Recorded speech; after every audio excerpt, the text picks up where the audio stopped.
बिस्मिल्लाहिर्रहमानिर्रहीम। 10 मई को कल जेलम आ रहे हैं कप्तान इमरान खान साहब और मैं भी इंशाल्लाह पहुंचूंगा।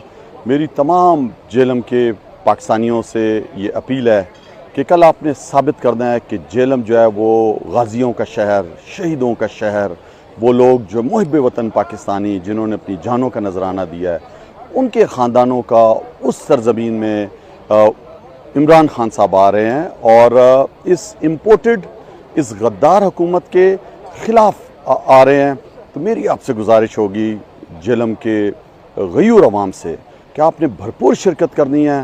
जेलम की तारीख़ का सबसे बड़ा जलसा होने जा रहा है इंशाअल्लाह। आपने अपनी शिरकत यकीनी बनानी है और चेयरमैन इमरान खान साहब की आपने तकरीर गौर से सुननी है और हकीकी आज़ादी की इस तहरीक में अपना हिस्सा डालना है।